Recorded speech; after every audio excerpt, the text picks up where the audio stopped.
आकांक्षा पिवाल और आप देख रहे हैं नव बिहार 24।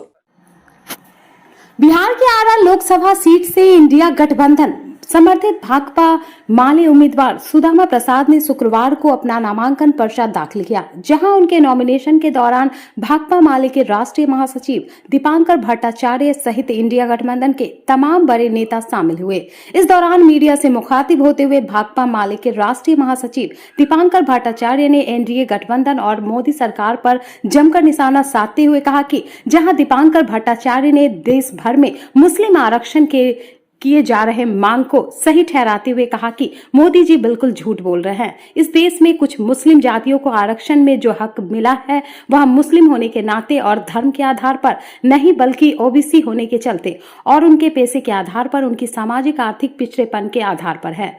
जबकि दिल्ली के मुख्यमंत्री अरविंद केजरीवाल को कोर्ट द्वारा मिली जमानत के सवाल पर दीपांकर भट्टाचार्य ने कहा कि यह निश्चित तौर पर एक आंशिक जीत है। पहली बार उन्हें जो गिरफ्तार किया गया है वह एक साजिश थी, क्योंकि यह साफ था कि चुनाव के वक्त सोचा गया था कि हेमंत सोरेन को गिरफ्तार कर लेंगे, अरविंद केजरीवाल को गिरफ्तार कर लेंगे और नीतीश जी को तोड़कर अपने साथ कर लेंगे।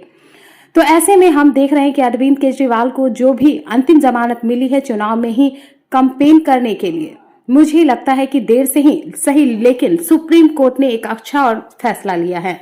यह लोकतंत्र को मजबूत करेगा पूरे देश के नॉमिनेशन हुआ 32 आरा लोकसभा क्षेत्र से 2 सेट में हमने नॉमिनेशन किया है और इस अवसर पर वहाँ एक नामांकन सभा हो रही है और हमें पूरे ज़िले के जो गरीब गुरबे हैं, जो किसान मजदूर हैं, जो दुकानदार हैं, चाहे वो फुटपाथी दुकानदार हों या छोटे मझोले बड़े हों, जो रिक्शा टमटम ठेला चलाने वाले लोग हैं, छात्र युवा हैं, तमाम लोगों का अपार समर्थन मिल रहा है। और ये उम्मीद की जानी चाहिए कि इस बार भोजपुर का बेटा जो है वो निश्चित तौर पर भोजपुर की आवाज़ को लोकसभा में रखने के लिए, यहाँ के किसानों का दर्द रखने के लिए, वहाँ यहाँ के किसानों का, मजदूरों का, छात्रों का रणनीति हम लोग की कुछ नहीं है। हम लोग जो मतदाता हैं, मालिक हैं, वोटर हैं, जिनका पिछले 10 वर्षों से लगातार अपमान हो रहा है, वो जो वर्तमान सांसद हैं, वो उनसे अगर कोई मतदाता, मैं भी इस लोकसभा का एक मतदाता हूँ, बाद में उम्मीदवार हूँ, और मतदाता के रूप में जब हम उनसे रिपोर्ट कार्ड की मांग करते हैं कि आपने 10 वर्षों में क्या किया, उसका आप लिखित रिपोर्ट कार्ड जारी कीजिए। आपने 2014 और 19 के चुनाव में सोन नहरों के आधुनिकीकरण का वायदा किया था। सोन नहरें जो हमारी खेती की जान है, खेती जो हमारी अर्थव्यवस्था का आधार है, यहाँ का जीवन मरण, यहाँ का रोजी रोजगार, पढ़ाई लिखाई, व्यापार, सब कुछ खेती पर निर्भर है और खेती हमारे किसानों की घाटे में जा रही है। और इसको फ़ायदेमंद बनाने के लिए नहरों का आधुनिकीकरण जरूरी था, जो इन्होंने नहीं किया।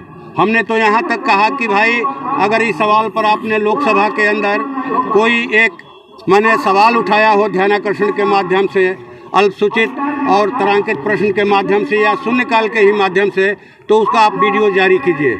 लेकिन कोई इनका वीडियो हमने आज तक नहीं देखा।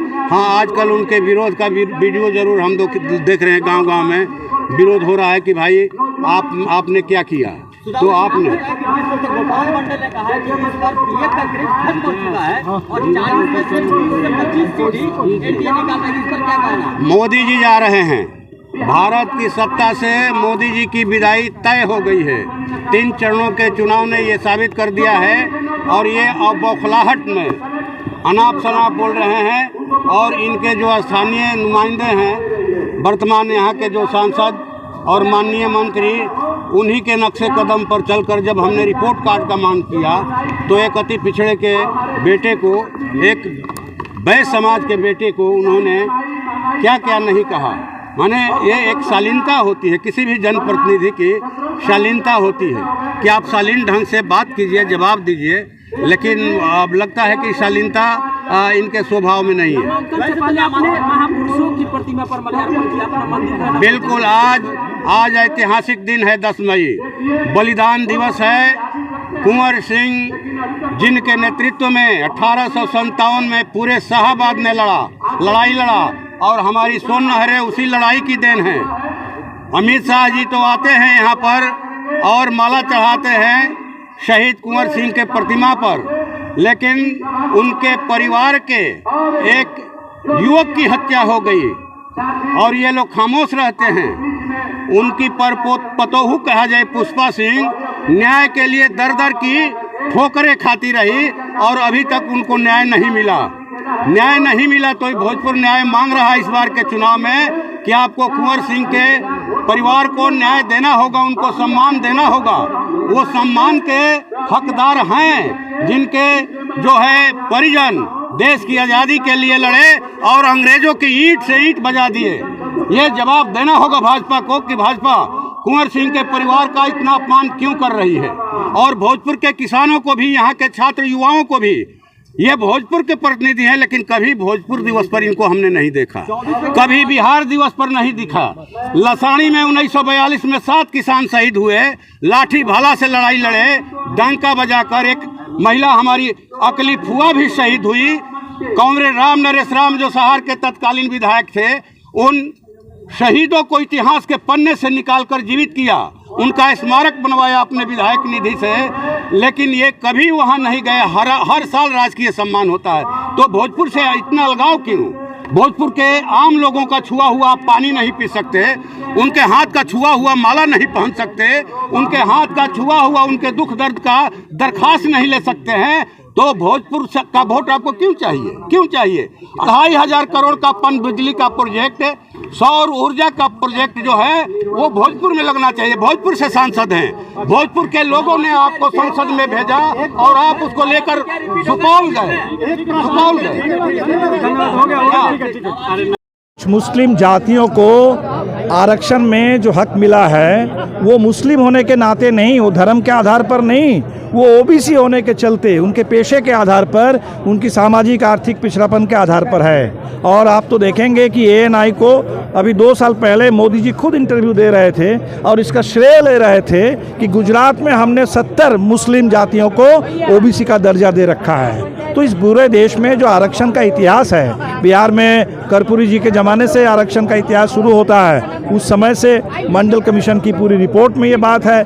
इसलिए आरक्षण में धर्म को घुसाना और आरक्षण के डिबेट में भी हिंदू मुस्लिम कर देना, ये तो मोदी जी इस समय बिल्कुल एक खुराफत कर रहे हैं। मैं कह रहा हूँ कि बहुत अन्याय कर रहे हैं। बल्कि बात आज दूसरी है। बात है कि बिहार में जिस तरह से जो जाति गणना हुई और जाति आधारित जनगणना के बाद जो आरक्षण का विस्तार दिया गया, आज सवाल तो ये है कि पूरे देश के पैमाने पर ऐसा होना चाहिए, पूरे देश के आधार पर कास्ट सेंसस हो और आरक्षण का विस्तार हो। उससे भागने के लिए आरक्षण के विस्तार का जो मांग है, जो कास्ट सेंसस की मांग है, उससे भागने के लिए मोदी जी आरक्षण में भी हिंदू मुस्लिम कर रहे हैं। सर, मुसलमानों को आरक्षण मिलना चाहिए, जो लालू यादव की मांग है। नहीं तो बिल्कुल हम करेंगे मुसलमानों को जो आरक्षण मिलता है वो मुसलमान होने के नाते नहीं, हम बात इतनी है कि ओबीसी के नाते मिलता है।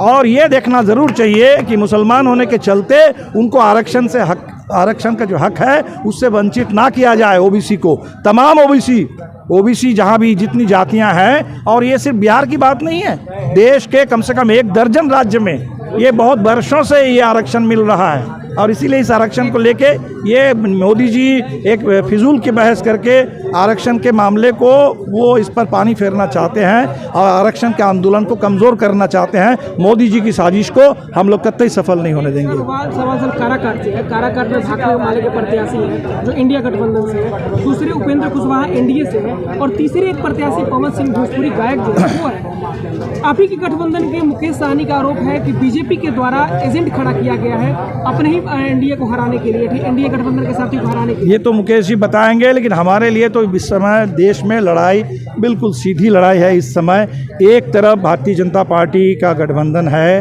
मोदी सरकार है जो पिछले 10 साल से देश को तबाह कर रही है और ख़ासकर पिछले 5 साल से तो और ज़्यादा। और पूरे देश ये समझ रहा है कि अगर तीसरी बार मौका मिल जाएगा तो इस देश में संविधान का सौ भी नहीं बचेगा, लोकतंत्र का लॉ भी नहीं बचेगा, लोगों के पास कोई अधिकार नहीं रहेगा।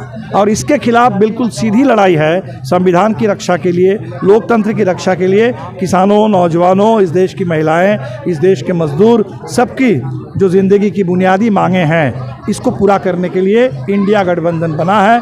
और इसीलिए लड़ाई बहुत सीधी है। और सीधी लड़ाई में बिल्कुल इस देश में इस बार जो एनडीए की सरकार है वो सरकार जा रही है। 3 चरण के संकेत बहुत साफ है और अगले 4 चरण में हमारा ये काम है। जो बढ़त इंडिया को मिल चुकी है, इस बढ़त को अब हमें एक निर्णायक बहुमत में तब्दील करना है और इंडिया की सरकार बने।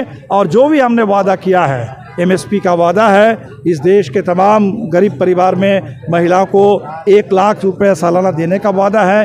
30 लाख जो सरकारी रिक्त पद है केंद्र सरकार के, उसको भरने का वादा है। इस देश में 1 करोड़ कम से कम स्थायी रोजगार सृजन करने का वादा है। उस पर हमें काम करना है, इंडिया गठबंधन की सरकार बनाना है। इसी के लिए हम लड़ रहे हैं। से कितना फायदा सर इंडिया गठबंधन को मिलने वाला है? तो ये तो हमें लगता है कि निश्चित तौर पर एक आंशिक जीत है।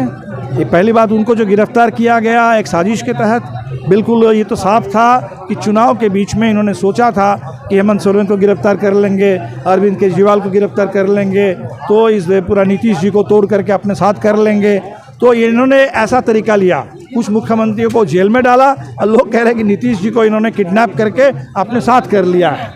तो ये जो तरीका इन्होंने लिया देश में सरकारों को गिराने और अपना पूरा कुनबा भारी करने के लिए, तो दिल्ली ने तो उसको खारिज कर दिया। तो वैसे में हम देख रहे हैं कि अरविंद केजरीवाल को जो भी अंतरिम जमानत मिली है चुनाव में ही कैंपेन करने के लिए, मुझे लगता है कि देर से ही सही, लेकिन सुप्रीम कोर्ट ने एक अच्छा फैसला सुनाया और ये लोकतंत्र को मजबूत करेगा इस देश के अंदर। इसी तरह अपने आसपास और देश दुनिया की प्रत्येक खबरों से अपडेट रहने के लिए हमारे चैनल को सब्सक्राइब करें, साथ ही बेल आइकन भी दबा दें ताकि आपके आसपास और देश दुनिया की प्रत्येक खबर आपके मोबाइल पर सबसे पहले पहुंच सके और इस न्यूज को ज्यादा से ज्यादा लोगों तक शेयर करें।